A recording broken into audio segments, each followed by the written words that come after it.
Bonjour à tous, c'est l'avant-match sur sportauvergne.fr.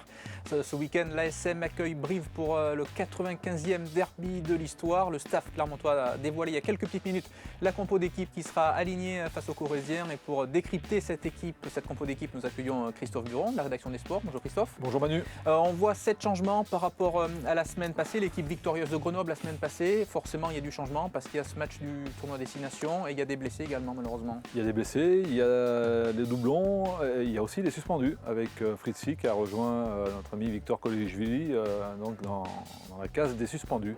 Donc c'est vrai que ça fait beaucoup de changements, sauf la première ligne il me semble. Et c'est vrai qu'avec le nombre de blessés qu'ils ont tout de suite, plus Lopez qui a rejoint aussi les rangs de l'infirmerie, on pouvait s'attendre à du turnover, mais là les réserves commencent à s'épuiser quand même. Oui, commence à chercher dans les fonds de tiroir. Tout à fait, ouais. En tout cas, on voit qu'il y a du changement et vous l'aviez dit il y a quelques petites secondes. Ce qui ne change pas en revanche, c'est la première ligne. On ne change pas une première ligne qui gagne. Elle est alignée depuis plusieurs matchs. Et c'est vrai, pourquoi changer? Parce que l'ASM gagne. Oui, on pourrait s'étonner que Kodze ne souffle pas un peu, que Rick ne retrouve pas une place de titulaire. À gauche aussi, on pourrait penser que Debati aurait pu avoir sa chance comme titulaire. Mais je pense que là, le staff clermontois veut jouer la continuité. C'est des postes importants, notamment dans les phases statiques et en mêlée.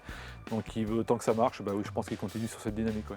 On voit en tout cas que le faible nombre de choix, les faibles choix qu'il peut y avoir, contraignent aujourd'hui le staff clermontois au centre, aligné une paire inédite entre guillemets. C'est Nakaitassi et Rougerie, on les avait vus ensemble il y a quelques années, mais ça fait un petit moment qu'ils n'avaient pas été alignés tous les deux. Oui, surtout Nakaitassi qui n'a plus joué au centre depuis plus d'un an maintenant, c'était en janvier 2015, oui, c'était un match à La Rochelle. Donc c'est vrai qu'à près de 14 mois après, il a peut-être perdu quelques repères, mais surtout défensivement. Après, l'association elle remonte encore plus loin, je crois que c'est septembre 2014. Oui, ça prouve en effet que l'effectif est bien atteint, quoi. Il y a beaucoup d'absents. Et ça contraint aussi le staff, justement, on va voir sur le banc des remplaçants, faire appel aux jeunes, et notamment aux jeunes Twikourou. Ce sera une grande première pour lui ce week-end-là. Et bien s'il rentre en jeu, ça sera une grande première. C'était lui, donc c'est un ailier au centre fidjien. Ils avaient le choix entre lui et un Canadien du nom de George Barton, qui est très inconnu du grand public, on va dire aussi. Donc, mais bon, ça fait partie aussi du jeu, de puiser dans les réserves et notamment à la pouponnière. C'est bien pour l'ASM aussi de voir des jeunes.